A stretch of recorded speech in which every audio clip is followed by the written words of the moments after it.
Zdarec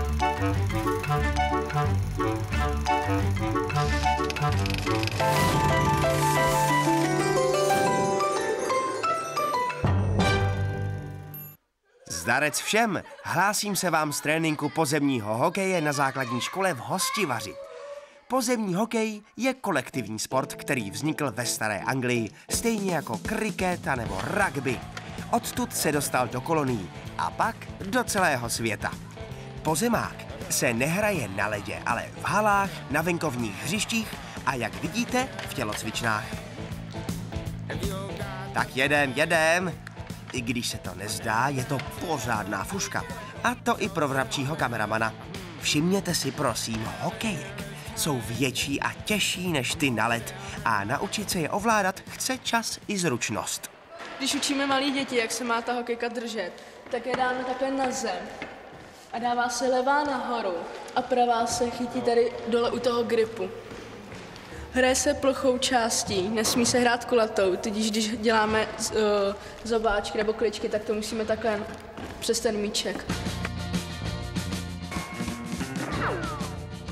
Tyjo, tenhle slalom bych já nedal. Doleva, doprava, doleva, doprava, jej, a teďka do kolečka. Už se mi točí moje ptačí hlavička. A co vy tam? Nemotá se vám taky hlava? U Jany už se pozná praxe z reprezentace. Je to hod profesionálka a vítězka. Každoročně máme medaily za různé kategorie. V reprezentaci jsem dosáhla nejvíc tady té medaile a je to mistrovství Evropy. Dosáhli jsme 3. místa. Medaili, kterou jsem dosáhla jako první a měla jsem z ní největší radost, tak to byla tady ta. Bylo to z přípravky, že jsme vždycky ještě k tomu dostávali nějaké sladkosti, brombíčka jako pití, sušenky a tu medaili. A teď hurá do kolečka slávy. Dámy hokejistky a páni hokejisté, taky si vás trošku zamotám.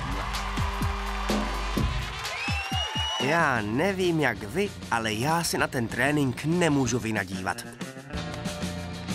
Škoda, že neuzvednu hokejku, ale místní děti mi slíbili, že mě přijmou do klubu alespoň jako maskota.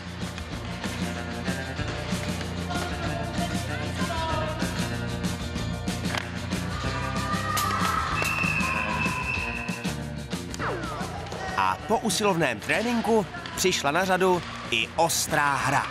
Kluci s holkama, holky s klukama, všichni dohromady. Jenom já jako maskot jsem se díval. Víte, co mi pořád a pořád vrtá hlavou? Jestli holky a kluci hrají dohromady v jednom týmu. Jo, někdy jo. A někdy jenom hrajou kluci. I hostivařský kluci hrajou někde proti nám. Nebo holky a jeden kluk. Jako jeden kluk zbraně.